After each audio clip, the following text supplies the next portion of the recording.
जो जानकारी है वकीलों ने भी दी है कि अब से थोड़ी देर के बाद ही आशीष मिश्रा बाहर आएंगे, लेकिन हालांकि पहले का ये स्टेटमेंट था। अब आशीष मिश्रा जेल से बाहर आ चुके हैं। एक बार फिर से रुक कर लेते हैं। संजय लगातार हमारे साथ बने हुए हैं। संजय, जो इसमें सबसे अहम बात थी वो ये था आपकी, ये जो पूरी घटनाक्रम जब घटित हुआ तो उसमें ये कहा गया, एक तो जो गाड़ी है वो वहां पर किसानों के ऊपर चढ़ाई गई, दूसरा जो सबसे अहम फाइंडिंग्स थी एसआईटी की उसमें यह भी माना गया कि बुलेट्स चली थी, यानी कि गोलियां वहां पर चलाई गई थी। लेकिन कोर्ट ने जमानत का जो आधार दिया उसमें इन दोनों ही बातों को कहा कि ये बात कहने के लिए तो है कि आपने गोली चलाई, लेकिन गोली किसी को लगी नहीं, इसका कोई प्रमाण वहां पर मिला नहीं। दूसरा यह है कि गाड़ी चढ़ाई गई उस समय जो तीन उसके अंदर जो हम ये कह सकते हैं प्रत्यक्षदर्शी थे, वो प्रत्यक्षदर्शी जिनको भीड़ ने पीट पीट करके मार डाला, इसलिए हम उस घटना को भी नहीं भूल सकते हैं। कोर्ट ने ये जो जमानत के इन दो बड़े आधार को सामने रखते हुए जो जमानत को मंजूर किया है, क्या आपको लग रहा है कि इसका भी एक बड़ा इंपैक्ट पड़ेगा और शायद इस वजह से हम देख रहे हैं कि कोर्ट ने ये जो जमानत है उसको मंजूर किया है?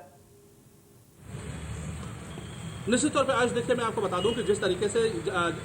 इस केस की सुनवाई जब हाईकोर्ट में चल रही थी तो उस समय जो जानकारी हम लोगों तक प्राप्त हुई उसके अनुसार मैं आपको साफ तौर पे बताना चाह रहा हूं कि कोर्ट जब मामले की सुनवाई करता है तो साफ तौर पे तमाम ऐसे निर्देश देता है जिसको कि जो एक्यूज होता है यानी आरोपी होता है उसको मानना पड़ता है, और जो उनके बेल धारक होते हैं यानी जो लोग जमानतदार होते हैं उन्हें भी मानना पड़ता है।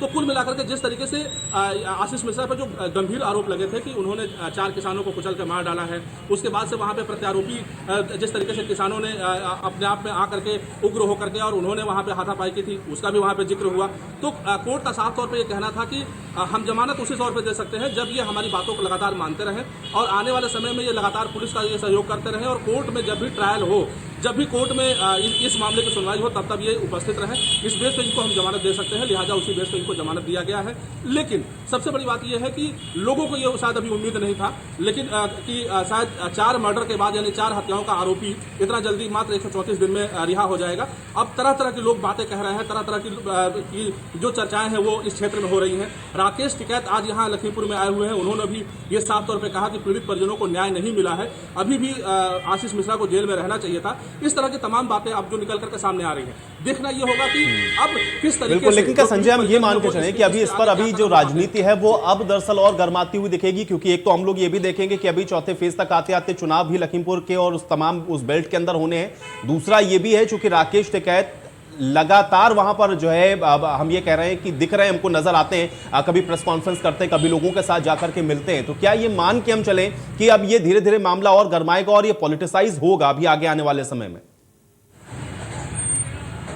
निश्चित तौर पे आयुष, देखिए मैं आपको बता दूं कि विपक्ष को एक बड़ा मुद्दा मिल गया। जिस तरीके से लगातार कांग्रेस हमलावर थी भाजपा पर, जिस तरीके से सपा हमलावर थी भाजपा पर, कहीं न कहीं उनको बड़ा मुद्दा मिल गया है। मुद्दा ये है कि जैसे आशीष मिश्रा बाहर निकलेंगे, निकलने के बाद निश्चित तौर पे वो चुनाव प्रचार में जाएंगे, और चुनाव प्रचार में जब जाएंगे तो तरह तरह के पलटवार बातें निकल करके सामने आएंगी। लगातार राकेश टिकैत साफ तौर पर कह रहे हैं कि एक आरोपी जो है वो निकलेगा और निकलने के बाद वो बीजेपी का प्रचार करेगा। तो ऐसे में अब किस तरीके से अजय मिश्रा अपने पुत्र को अपने घर पर बिठा सकते हैं, क्योंकि अगर आशीष मिश्रा बाहर निकलेंगे तो निश्चित तौर पर प्रचार करेंगे, और जब प्रचार करेंगे तो जो विपक्ष है वो लगातार इनके ऊपर करारा वार करेगा। उस वार को आशीष मिश्रा कैसे झेलेंगे ये तो वक्त बताएगा। जी चलिए, इस बीच अजय भी हमारे साथ लखीमपुर से जुड़ रहे हैं, हमारे सहयोगी अजय, क्या जानकारी है? आशीष मिश्रा बाहर निकल चुके हैं जेल से? जी आयुष, जैसा कि आपको बता दें कि आयुष मिश्रा की रिहाई हो चुकी है और उनको पीछे के गेट से उन्हें बाहर निकाला गया है और उनको भारी सुरक्षा के बीच में उन्हें घर पहुंचाया गया है। अजय, पीछे के गेट से उनको बाहर निकालने के पीछे की वजह क्या है? क्या मीडिया से बचना चाह रहे थे, सवालों के जवाब से बचना चाह रहे थे, या कोई सिक्योरिटी रीजन था? वो सामने के गेट से क्यों नहीं गए? जी, जैसा कि आपको बता दें कि मीडिया से बचना चाह रहे थे। साफ तौर पर देखा गया कि मीडिया का मेन गेट पर जमावड़ा लगा था और ये लोग इनका कहना था कि मीडिया से किसी तरह आशीष मिश्रा को बचाया जा सके, इसीलिए भगदड़ में उनको पीछे के गेट से निकाल दिया गया है। अजय, कोई और जानकारी आपको वहां पर मिली है? क्योंकि जो ऑर्डर आए ये रिहाई के या फिर ये जमानत के, उसके अंदर एग्जैक्टली क्या लिखा गया था और आधार इसके पीछे का क्या बताया जा रहा है? क्योंकि ये बेहद संजीदा मामला है, बेहद गंभीर आरोप है, लेकिन उसके बावजूद भी ये रिहाई होना या जमानत मिलना, आधार क्या बताया गया? कोई जानकारी इस विषय में अजय? जैसा कि इनके वकील से हमारी बात हुई तो उन्होंने बताया कि आधार में एसआईटी ने जो जांच की है उसमें कहीं भी इनको मौके वारदात पर मौजूद नहीं पाया है। इसी के आधार पर कोर्ट ने इनको जमानत दी है। संजय, क्योंकि ये जो आधार बताया जा रहा है जमानत का, चूंकि एसआईटी की जांच को लेकर के पहले भी सवाल उठ रहे थे, हालांकि बाद में ये हुआ कि अब कोर्ट की निगरानी में हो रही है, इसलिए थोड़ा सा मामला ठंडा हुआ था। लेकिन उसी जांच रिपोर्ट को अगर आधार बनाते हुए कोर्ट ये जमानत दे रहा है, तो क्या हम मान के चलें कि अभी इसको लेकर के और सवाल उठेंगे आगे आने वाले समय में? निश्चित तौर पर देखिए, आज मैं पहले से ही लगातार इंडिया न्यूज़ जो है वो ग्राउंड रिपोर्टिंग इस पर करता चला आया है। 3 अक्टूबर को जब घटना घटित हुई थी तो सबसे पहले पल पल की रिपोर्टिंग इंडिया न्यूज़ ने की थी और साफ तौर पे हमने दर्शकों को ये बताया था कि जिस तरीके से ये घटना घटित हुई है, इसमें साफ तौर पे जो मेन आरोप है वो आशीष मिश्रा के ऊपर लगेगा। और कहीं न कहीं विपक्षियों ने उन्होंने ये आरोप आशीष मिश्रा पे लगाया कि उनके कहने पे ऐसी वारदात की गई है। सभी ने साफ तौर पे कहा कि वहां पे आशीष मिश्रा और मोनू मौजूद थे, लेकिन जब एसआईटी की जांच शुरू हुई तो आशीष मिश्रा साफ तौर पे नकार गए कि मैं वहां पे मौजूद था। और कहीं न कहीं आज भी, जैसे अभी हमारे सहयोगी अजय बता रहे हैं कि आज भी जब सुनवाई जब उनकी हुई है तो हाईकोर्ट में साफ तौर पर उनके वकील ने, बचाव पक्ष ने, यह कहा कि आशीष मिश्रा वहां मौजूद नहीं थे, लिहाजा इतना संगीन उनके ऊपर आरोप नहीं लग सकते हैं। हाँ, निश्चित तौर पर इनके ऊपर ये आरोप लगे हैं कि सुनियोजित तरीके से ये घटना घटित की गई है, यानी कि आशीष मिश्रा के कहने पर इस तरीके से घटना घटित की गई है। इस तरीके के तमाम इनके ऊपर आरोप लगे हैं। इसको लेकर के कहीं न कहीं मामला जो है वो ढीला नजर आया है, जिसको लेकर के इनको आज जमानत दी गई है। लेकिन अभी अगर बाहर निकलते हैं तो चूंकि अभी आपने बताया जिस तरीके से देखा गया कि ये जेल के पश्चिमी गेट से बाहर निकले हैं, सामने मीडियाकर्मी तमाम मौजूद थे, तमाम ऐसे लोग मौजूद थे जो इनका विरोध कर सकते थे। इसको लेकर के इनको सामने वाले गेट से नहीं निकाला गया, बल्कि पूरी सुरक्षा के साथ, क्योंकि गृह राज्य मंत्री के बेटे भी हैं, लिहाजा पुलिस पूरी सुरक्षा के साथ इनको घर भेजी है और पश्चिमी गेट से इनको बाहर निकाला गया है। तो कुल मिलाकर के जिस तरीके से अगर अजय मिश्रा अपने बेटे के बचाव को लेकर के अगर ढीला रवैया अगर अपनाते हैं तो निश्चित तौर पर उनके ऊपर दाग लग सकते हैं। लेकिन जिस तरीके से लगातार एसआईटी टीम जांच कर रही है, कोर्ट इसको मामले को संज्ञान में लिए हुए है, लगातार जो सत्ता पक्ष के लोग हैं जिस तरीके से इसमें अपनी भूमिका दिखा रहे हैं कि हम बिल्कुल निष्पक्ष हैं, अगर ऐसे ही चलता रहा तो निश्चित तौर पर मामला जो है वो साफ हो जाएगा। जी अजय, ये बताएं, ये जो जमानत मिली है, इस जमानत के साथ साथ कंडीशंस क्या हैं? क्या कोर्ट ने कहा है जमानत देते हुए कि किस तरह की पाबंदियां हैं जो कि अभी लगाई गई हैं जमानत के बावजूद भी? इस विषय में कोई जानकारी है अजय? जी आयुष, जैसा कि बता दें, इनके वकील ने बताया है कि उसमें कंडीशन आप शर्त दी गई है कि ये किसी भी गवाहों को धमकाएंगे नहीं और एसआईटी की पूरी जांच में सहयोग करेंगे। इसके बाद में वह हर पेशी पर अपनी तारीख पर कोर्ट पहुंचेंगे।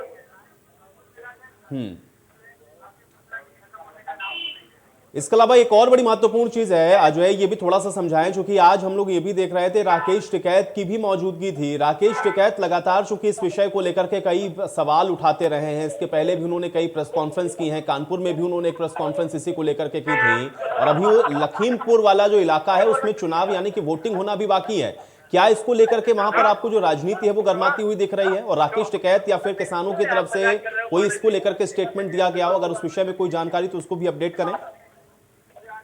जैसा कि बता दें, राकेश टिकैत लखीमपुर में आए थे, ये प्रेस कॉन्फ्रेंस की थी, उसमें बताया था कि सरकार जो है अपने मूल मुद्दों पर काम नहीं कर रही है और जातिवाद के मुद्दों पर काम कर रही है। वहीं राकेश टिकैत ने पीड़ित परिवार से मुलाकात की और इस दौरान पीड़ित परिवार भड़क गए और बताया कि इतनी 4 हत्याओं के आरोपी आशीष मिश्रा हैं और उनको 4 महीने में ही जमानत दे दी गई है। हम इसका विरोध करेंगे आगे चल करके और आगे बड़ी जनता के दरबार में दरवाजा खटखटाएंगे। संजय, राकेश टिकैत जो बात कह रहे हैं, क्या उससे इशारा हो रहा है? क्योंकि अभी जमानत मिलने के बाद हम देखेंगे कि इसको लेकर के अभी आगे जो राजनीति है वो और ज्यादा भी गर्माती हुई दिखेगी, और साथ ही साथ अभी चूंकि वहां पर चुनाव होना है इसलिए इसका इंपैक्ट अभी और ज्यादा देखने को मिलेगा। देखिए, आज मैं सबसे पहले आपको बता दूं कि राकेश टिकैत को निश्चित तौर पे किसान जो है उनको अपना मसीहा मानते हैं। इसका वजह यह है कि लगातार जिस तरीके से 380 दिन लगातार दिल्ली की सीमा पे आंदोलन चला और कहीं न कहीं वो उस आंदोलन की वजह से केंद्र सरकार को अपनी नीतियों को वापस लेना पड़ा। उसको लेकर के कहीं न कहीं पूरे देश में एक ऐसा संदेश गया है कि राकेश टिकैत जहाँ जाते हैं वहाँ पर अडिग रहते हैं और अपनी बातों को बहुत बेबाकी तरीके से कहते हैं। आज भी राकेश टिकैत जब लखीमपुर पहुंचे हैं तो पीड़ित परिजनों से वो मुलाकात किए हैं और साफ तौर पर उन्होंने ये साफ तौर पर कहा है कि हम आपके साथ खड़े हैं। अगर आपको सुप्रीम कोर्ट भी अगर जाना पड़ा, यानी उच्चतम न्यायालय भी अगर आपको जाना पड़ा, तो हम आपके साथ खड़े हैं और वहां तक आपको लेकर के जाएंगे। साफ तौर पर जिस तरीके से जो पीड़ित परिवार है, यानी कि अगर मैं आपको बताऊं, बहराइच के 2 ऐसे परिवार हैं जिनके बेटों की वहां मौत हुई थी, वो परिवार भी काफी नाराजगी में है। उनका साफ तौर पर कहना है कि कहीं न कहीं सरकार के दबाव में ये जमानत दी गई है, क्योंकि एक एक आम आदमी अगर इतनी हत्याओं को अगर करता है तो उसे साल भर से पहले जमानत नहीं होती है, तो एक मंत्री के बेटे को 4 महीने के अंदर जमानत कैसे दी गई है, ये साफ तौर पर परिवार का आरोप है। लेकिन चूंकि अब बेटे की रिहाई हो चुकी है, बेटा घर पहुंच चुका है, अब देखना यह होगा कि विपक्ष किस तरीके से वार करता है और जो सत्ता पक्ष के लोग हैं उसको किस तरीके से बचा पाते हैं। जी संजय, लेकिन इन सब के बीच में महत्वपूर्ण ये भी है क्योंकि भी वोटिंग वहां पर बाकी है। क्या आपको लग रहा है, चूंकि अभी सशर्त है ये जमानत, बहुत सारी चीजें हैं, तो वो गवाहों को इन्फ्लुएंस नहीं करेंगे, जाहिर बात है कि उनको बाहर आने जाने पर भी अभी बहुत तरह की जो पाबंदियां हैं उसको झेलना पड़ेगा। जो विपक्ष जिस बात को बार बार कह रहा है, कि आपको लग रहा है कि इतना आसान होगा उन सारी चीजों को कन्वे कर पाना जनता के बीच में, या फिर जो बात पहले दिन से चल रही है कि अब गृह राज्य मंत्री के बेटे हैं इसलिए जांच प्रभावित हो सकती है, ये जो एक वर्जन है इसको अभी आपको लग रहा है कि और बल मिलता हुआ आगे आने वाले समय में हमको दिखेगा? निश्चित तौर पर देखिए, चूंकि इस समय चुनाव चल रहा है और लखीमपुर में चौथे चरण की पोलिंग होनी है, यानी वहाँ पे मतदान होना है। 23 तारीख को वहाँ मतदान होगा। और खास तौर पे मैं आपको ये भी बता दूं कि जिस तरीके से आशीष मिश्रा बाहर आने के बाद लोग पहले कयास लगा रहे थे कि आशीष मिश्रा बाहर आने के बाद जो उनके गवाह हैं या जो चश्मदीद लोग हैं उनको वो धमका सकते हैं, तरह तरह की जो एलिगेशन है वो कोर्ट में लगाई गई थी। और कहीं न कहीं उसको ध्यान में रखते हुए आज हाईकोर्ट ने उनको जमानत पर रिहा किया है और साफ तौर पे निर्देश भी दिया है कि आप अपने गवाहों को किसी भी कीमत पर धमकी नहीं दे सकते हैं या उनसे आप बात भी नहीं कर सकते। इस तरह के उनके ऊपर पूरी तरीके से पाबंदी लगाई गई है। वो अपना शहर छोड़ करके बाहर नहीं जा सकते हैं, ये भी पाबंदी लगाई गई है। लेकिन जिस तरीके से अब चुनाव हो रहे हैं, इस समय लगातार आचार संहिता लागू है, ऐसे में जो लखीमपुर का चुनाव है और आसपास के जितने भी ऐसे जगह के चुनाव हैं वो निश्चित तौर पर प्रभावित हो सकते हैं, क्योंकि आशीष मिश्रा बाहर निकलेंगे तो विपक्षियों को मौका मिलेगा और विपक्षी लगातार ये वार करेंगे कि एक आरोपी, एक कातिल जो है वो आकर के और लोगों के बीच में अपनी बातों को रख रहा है। तो कहीं संजय, क्या हम ये मान के चलें, क्योंकि अब केंद्रीय गृह राज्य मंत्री हैं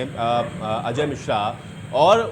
विपक्ष चूंकि इस मुद्दे को लेकर के लगातार सवाल उठाता रहा और अभी हम लोगों ने देखा भी कि कई ट्वीट्स आए जैसे ही ये जमानत होती है या इसकी सुगबुगाहट होती है, जयंत चौधरी से लेकर के तमाम हम लोगों को ट्वीट्स दिखते हैं उन लोगों के, जिसमें वो लिखते हैं कि कैसे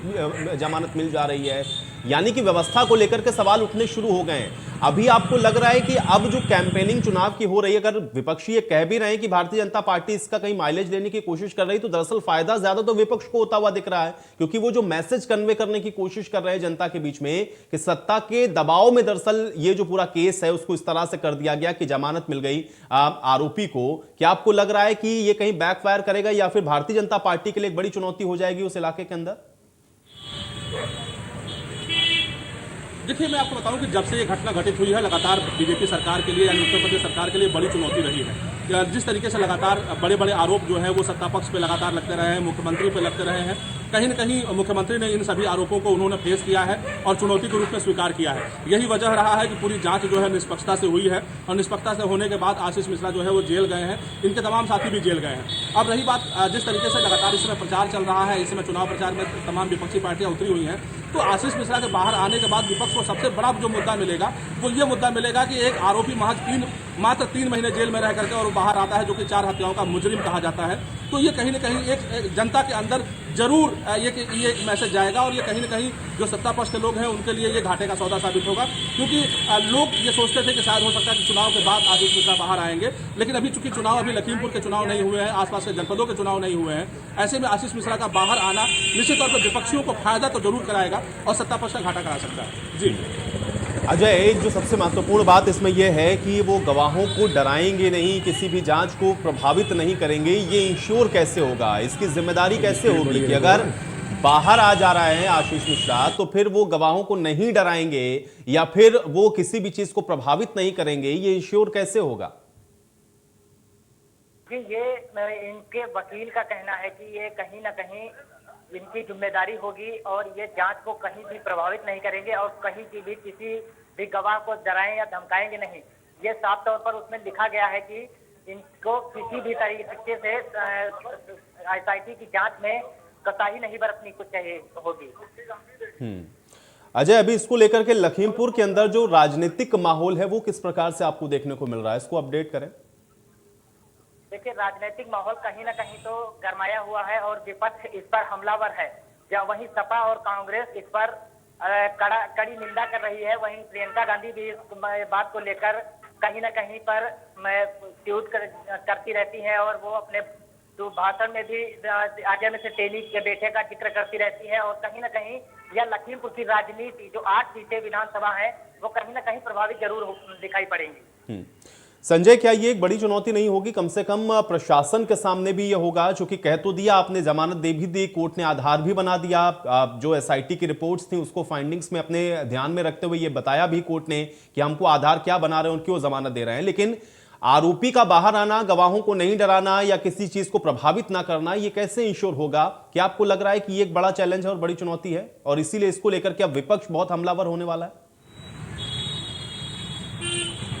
निश्चित तौर पर आज देखिए मैं आपको बता दूं कि ये सबसे बड़ा जो चैलेंज है ये केंद्रीय गृह राज्य मंत्री अजय मिश्रा के लिए होने वाला है, क्योंकि कहीं ना कहीं जितने भी लोग हैं वो उनका चेहरा देख रहे हैं। साफ तौर पे वो ऐसे अहदे पर इस समय बैठे हुए हैं कि सभी की निगाहें उन पर हैं और साफ तौर पे ये भी कहा जा सकता है कि अगर आशीष मिश्रा अगर बाहर आने के बाद अगर एक भी गवाह को अगर धमकी देते हैं या किसी तरीके से अगर वो अपशब्द अगर बातें करते हैं तो निश्चित तौर पे ये उनके ऊपर एक गलत इंप्रेशन जाएगा। और साफ तौर पे ये भी कहा गया है कि अगर आशीष मिश्रा अगर आने के बाद अगर लखीमपुर छोड़कर कहीं अगर बाहर जाते हैं तो भी एक गलत इंप्रेशन जाएगा, क्योंकि जो उनकी परिजनों की जो दलीलें हैं और जो जमानतदार जो उसमें लगे हुए हैं, साफ तौर पर उनके सख्त हिदायत कोर्ट के द्वारा दी गई है कि आशीष मिश्रा अगर कोई भी अगर गलती करते हैं तो भविष्य में शायद कोर्ट इन्हें माफ नहीं कर पाएगा। इसी को लेकर के आज उन्हें जमानत पे रिहा किया गया है। अब देखना ये होगा कि आशीष मिश्रा कितनी बातों का पालन करते हैं, किस तरीके से वो अपने आप को रख पाते हैं, किस तरीके से जो अपने ऊपर जो लगे आरोप है उसको किस तरीके से धीरे धीरे उसको साफ करवा पाते हैं, ये तो वक्त बताएगा। जी बिल्कुल संजय, आप बने रहे हमारे साथ। इस बीच तस्वीरें लगातार हम अपने दर्शकों को दिखा रहे हूँ। ये जो तस्वीर इस समय आप देख रहे हैं, 2 तस्वीरें आपकी स्क्रीन पर लगातार चल रही है। एक तस्वीर वो है जब जेल से बाहर निकले, जमानत मिली, और दूसरी तस्वीर जो अभी आपके सही चल हुआ रही है वो तस्वीर भी आप देख सकते हैं जब बीच में डाउन हो गया था, नीचे 1 पहुंच गया था, अब 7 पहुंचा है, 7:30। तो ये दोनों ही तस्वीरें आपकी स्क्रीन पर हैं। एक चीज और आज अजय थोड़ा सा इसको समझाएं, क्या पॉलिटिकली हमको दिख रहा है वहां पर अब, चूंकि एक बड़ा हम ये कह सकते हैं कि वर्चस्व है वहां पर अजय मिश्रा का, अब रिहाई होने के बाद या फिर जमानत मिलने के बाद निश्चित तौर पर इसका जो प्रभाव है वो चुनावों के ऊपर आपको वहां पर दिख रहा है, या फिर विपक्ष की भी जो स्ट्रेटेजी आपको लग रहा है कि अब बहुत आक्रामक होने वाली है, कम से कम लखीमपुर खीरी वाली जो पूरी बेल्ट है उसके अंदर? कहीं ना कहीं ये अजय मिश्रा टेनी के बेटे की रिहाई के बाद में राजनीतिक भी गरमाई हुई है और विपक्ष भी इस रिहाई को लेकर आज हमलावर हुआ है और कहीं ना कहीं इस राजनीति को लेकर के इनकी 8 विधानसभा सीटों पर जो भाजपा का कब्जा हुआ करता था वह कहीं ना कहीं इनकी रिहाई को लेकर के वह कहीं ना कहीं इनको चोट पहुंचाएगा। चलिए, इस बीच अभिनव नारायण जी हमारे साथ जुड़ रहे हैं, एडवोकेट हैं, उनका रुख कर लेते हैं। अभिनव नारायण जी, ये जो जमानत दी गई है इसको किस तरीके से आप देखेंगे, और इसके अलावा ये जो जमानत मिल रही है इसके पीछे का आधार अगर हम लोग देखें तो आपको क्या नजर आता है? आपका रिएक्शन चाह रहा हूं मैं इस पर। देखिए, कहीं ना कहीं जो आज आशीष मिश्रा को जमानत दी गई है और वो भी 3 महीने के भीतर ही जमानत मिल गई, तो इस पर मेरे ख्याल से जिस तरीके से जघन्य अपराध के बाद भी इस तरीके से जमानत दी जा रही है, तो इसके बाद जो है इस मामले को लेकर बहुत सारे मोर्चा जो है उनके पास विकल्प भी बच जाता है। जैसे वो सुप्रीम कोर्ट में चले जाएंगे और वहां उनका दरवाजा खटखटाएंगे, और लेकिन मेरे समझ से कहीं लगता है कि इस तरीके से हिंसा होने के बाद भी वहां पे किसान समेत 8 लोगों की मौत हो गई थी उस घटना में, और उसके बाद लखीमपुर खीरी प्रकरण को पूरे देश ने देखा, जिस तरीके से जघन्य अपराध करने के बाद भी आशीष मिश्रा को 3 महीने के भीतर जमानत मिल गई, तो उसके मुझे लगता है कि और वो अब जेल से बाहर निकल जाएंगे, तो अब एक ऑप्शन बचेगा कि सुप्रीम कोर्ट का दरवाजा खटखटाएंगे, तो फिर कुछ ना कुछ इस पर आपने देखने को मिल सकती है। अभी जमानत ही मिली है, इसमें कोई बहुत अभी आप सुप्रीम कोर्ट के पास, आपके पास अपील में है, सुप्रीम कोर्ट जाएंगे, वहां पर क्या होता है, सुप्रीम कोर्ट का क्या रुख रहता है, उसके बाद ही आगे यह डिसाइड हो पाएगा कि आगे किस प्रकार की इस पे कार्रवाई की जाती है। नहीं, लेकिन अभिनव जी 2 चीजें इसमें बड़ी महत्वपूर्ण है, थोड़ा सा आप समझाएं एडवोकेट होने के नाते। एक तो ये है कि कोर्ट एक तरफ तो ये भी कह रहा है कि जो एसआईटी की फाइंडिंग्स हैं जिसके अंदर तमाम चीजें उसने माना है, स्वीकार किया है कि हाँ वहां पे जैसे बुलेट चली या फिर गाड़ी चढ़ाई गई, लेकिन चूंकि आधार इसका कोई पुख्ता नहीं है, अगर गाड़ी चढ़ा रहे हैं तो उसके अंदर जो 3 चश्मदीद थे उनको पीट पीट करके मार डाला गया, हम इस पार्ट को भी नहीं भुला सकते हैं, कोर्ट इसको आधार बनाता है। बुलेट चली, एसआईटी अपनी फाइंडिंग्स में इस बात को मानती है, लेकिन कोर्ट कोर्ट ये कह रहा है कि वो बुलेट्स लगी किसको, इसको हम आधार बनाते हुए हम ये जो इनकी जो जमानत है उसको मंजूरी देते हैं। अब बाहर आने के बाद आपको लग रहा है कि जो शर्तें लगाई गई हैं कि आप लोगों को डराएंगे नहीं, गवाहों को आप डराएं धमकाएंगे नहीं, प्रभावित नहीं करेंगे जांच को, क्या ये इंश्योर हो पाएगा? इसलिए आपको लग रहा है कि अभी ऑप्शन है सुप्रीम कोर्ट वाला और अभी ये मामला और गरमाएगा? अभिनव जी, देखिए, जब कोई कंक्लूसिव प्रूफ नहीं रहता है तो कोर्ट भी उस मामले में सीमित हो जाती है, तो वहां पे कोर्ट के पास भी कोई ऑप्शन नहीं बचता है कि आगे क्या। और जैसा कि हम लोग को पता है कि हमारा जो कानून है वो बहुत ही ज्यादा रियायत देने में बिलीव करता है। अगर आपके पास कोई कंक्लूसिव प्रूफ नहीं मिल रहे हैं तो एक इंस्टेंस पे छोड़ दिया जाता है जो भी अपराधी होते हैं। लेकिन आने वाले समय में जो शर्तें लगाई गई है, मेरे समझ से अगर उस शर्तों पर रहा जाता है तो फिर तो बहुत ज्यादा दिक्कतें नहीं आएंगी। लेकिन आगे सुप्रीम कोर्ट का भी रुख करेंगे तो इन सब शर्तों के साथ साथ बहुत सारी चीजें देखने को भी मिल सकती है, और सुप्रीम कोर्ट में भी इस चीज पर कड़ी निगाहें रहेगी कि जो शर्तों के साथ उनको जमानत दी गई है, क्या उस शर्त पर आगे आने वाले समय में वो रहते हैं, या फिर अगर कुछ किसी भी प्रकार की आगे गड़बड़ी होती है तो फिर मुझे लगता है कि इस मामले में कुछ नया रुख देखने को मिल सकता है। बहुत शुक्रिया अभिनव जी हमारे साथ जुड़ने के लिए, इस तमाम बातचीत के लिए। ये बहुत महत्वपूर्ण है और ये जो बात अभी यहां पर अभिनव जी ने कही है इसको भी समझने की जरूरत है संजय, क्योंकि जिस पर हम लोग लगातार चर्चा कर रहे हैं वो ये कह रहे हैं कि एक तो अभी देखिए सुप्रीम कोर्ट का ऑप्शन है, हमको उसको बहुत माइन्यूटली ऑब्जर्व करना पड़ेगा कि अब सुप्रीम कोर्ट के अंदर अगर इस मामले को लेकर के चैलेंज होता है तो वहां से क्या होगा, और दूसरा ये है कि ये वाकई में बड़ा दिलचस्प है कि दोनों पहलू होते हैं इन सारी चीजों के। एक तरफ तो हम ये भी देखते हैं कि जो है जो कोर्ट के अंदर जो तमाम गवाह रखे गए या जो तमाम फाइंडिंग्स पहुंची, लेकिन उसी को आधार बनाते हुए उसका जो दूसरा पक्ष है उस पर यह कहा जाता है कि नहीं, अब चूंकि आप जो बात कह रहे हैं वो सही तरह से प्रूफ नहीं हो पा रही और उसका जो दूसरा पक्ष है वो ये है, इसलिए हम इसको जमानत पर रिहा करते हैं। क्या आपको लग रहा है कि यही पेचीदगी है इस पूरे केस के अंदर और इसलिए इतनी आसानी से हमको ये जमानत मिलती हुई दिख रही है? निश्चित तौर पर देखिए, मैं आपको बता दूं कि जब से ये जांच शुरू हुई थी और एसआईटी टीम इसमें गठित की गई थी, लगातार जो जांच हुई थी उसमें दो चीज़ें जो सामने आई थी, मैं बार बार वही जो बात दोहराना चाहता हूं कि आशीष मिश्रा ने साफ तौर पे कहा कि मैं घटना स्थल पे मैं मौजूद नहीं था। कहीं न कहीं इसी को ग्राउंड मानते हुए जो एसआईटी टीम है वो लगातार अपनी जाँच कर रही थी। हालांकि एसआईटी टीम ने ये साफ तौर पर ये प्रसारित भी किया, सभी के समक्ष भी उन्होंने कहा कि सुनियोजित तरीके से घटना घटित हुई है, यानी कि आशीष मिश्रा की जानकारी में घटना घटित हुई है। लेकिन ये सबसे बड़ा एक उसमें उन्होंने जो एलिगेशन डाला था, जो विपक्ष ये कह रहा था कि आशीष मिश्रा वहाँ मौजूद थे और उस घटना में वो स्वयं उन्होंने अपने हाथों से कारित किया है। इसकी बात अभी चूंकि पूरी तरीके से तथ्य से परे थी और हाईकोर्ट ने लगातार जो गवाह हैं उनकी गवाही को सुनने के बाद, जो दलीलें हैं उसको सुनने के बाद, जो सत्ता पक्ष जो वकील हैं, जो आरोपी का वकील है उनकी बातों को सुनने के बाद और जो पीड़ित परिजन है उनकी बातों को सुनने के बाद कहीं न कहीं ये उच्च न्यायालय ने फैसला दिया है। तो निश्चित तौर पर देखिए, न्यायालय के फैसले पर हम टिप्पणी कभी नहीं कर सकते हैं क्योंकि तमाम ऐसी बातें हैं जो ध्यान में रखते हुए उन्होंने फैसला दिया होगा। और साफ तौर पर जो अब उन्होंने जो आदेश जो जारी किया है, जो निर्देश जारी किया है, उसको अगर आशीष मिश्रा अगर पालन नहीं करते हैं तो उनके लिए मुश्किलें साबित हो सकती हैं, क्योंकि जिस तरीके से उन्होंने साफ तौर पर कहा है कि आप जो है गवाहों को धमका नहीं सकते हैं, उनसे सख्त लहजे से बात नहीं कर सकते हैं, आप शहर नहीं छोड़ सकते हैं, तमाम ऐसी चीजें हैं जिसको नहीं बिल्कुल संजय, लेकिन यही तो बात है ना कि ये तो कहा जाता है, ये तो जब जमानत मिलती है तब इस तरह के जो शर्तें हैं वो होती हैं, लेकिन वो इंप्लीमेंट कितनी होती हैं और उसको एग्जीक्यूट कराने वाला दरअसल जो अमला है वो किस तरह से उसको एग्जीक्यूट करा पाएगा, केंद्रीय गृह राज्य मंत्री के बेटे हैं, या हम और आप बहुत बेहतर तरीके से समझते हैं। मैं चर्चा इस पर जारी रखूंगा, लेकिन इस बीच भुवन जोशी जी भी मेरे साथ जुड़े हुए, उनका भी मैं रुख कर लेता हूं, प्रवक्ता है समाजवादी पार्टी के। भुवन जोशी जी, आशीष मिश्रा को जमानत मिल गई है हाईकोर्ट से, आपका रिएक्शन चाह रहा हूं मैं इस पर। देखिए, जिसका भय पूरे प्रदेश को और देश को था, ये वैसा ही हुआ है। और मैं कहना चाहता हूं कि जब प्रदेश और देश मांग कर रहा था कि गृह राज्य मंत्री का इस्तीफा होना चाहिए, लेकिन इस भारतीय जनता पार्टी की हरदर्मिता सरकार ने वो इस्तीफा नहीं दिया, उसका प्रभाव समाज में भी पड़ता है, प्रदेश में भी पड़ता है और देश में भी पड़ता है। मैं एक कानून का विद्यार्थी होने के कारण कानून के तो बारे में कुछ नहीं कहूंगा, कानून से जुड़े लोगों के बारे में कुछ नहीं कहूंगा, लेकिन मैं इतना कहूंगा कि आज जो किसानों की जो आत्मा है उसे फिर से ठेस पहुंचने का काम करा हुआ है और ये लोकतंत्र के लिए, देश के लिए, प्रदेश के लिए अच्छा। ठीक है भुवन जोशी जी, लेकिन ये तो राजनीतिक बात हो गई, आप समाजवादी पार्टी के प्रवक्ता हैं, आप राजनीतिक बात करेंगे, आपने कह दिया कि चलिए देश के लिए या फिर हम अगर इसको देखें तो ये बहुत अच्छा नहीं हुआ, लेकिन एक चीज मुझे थोड़ा समझाइए, चूंकि आप लोगों ने या फिर विपक्ष की तरफ से समूचे विपक्ष की जो डिमांड थी, जिसमें आप लोगों ने यह कहा कि भाई हाईकोर्ट का कोई एक जज हो जिसकी अंडर ऑब्जर्वेशन आप एक एसआईटी बना दें जो कि इसकी फाइंडिंग्स को करे, यानी कि जांच निष्पक्ष हो। आप लोगों की जो डिमांड थी वो तो सरकार ने मानी। अब अगर उस एसआईटी की फाइंडिंग्स के ऊपर ही इसी को आधार बनाते हुए कोर्ट ये कह रहा है कि नहीं, ये आपने जो फाइंडिंग्स इसके अंदर की हैं उसको आधार बनाते हुए ही हम जमानत देंगे, क्योंकि जो बात आप कह रहे हैं उसकी दूसरा जो पक्ष है वो कॉन्ट्राडिक्टरी है। अब इसको आप किस तरह से देखेंगे? इसमें सरकार का रोल कहां से बीच में आ जाता है? क्योंकि वहां तो जो एसआईटी बनी उसको तो जो गवर्न कर रहे हैं, जो हेड कर रहे हैं, वो तो हाईकोर्ट के जज हैं। अब आप इस पर कैसे सवाल उठाएंगे? देखिए, इसको भी हम लोग अभी अध्ययन कर लेंगे। जो उसका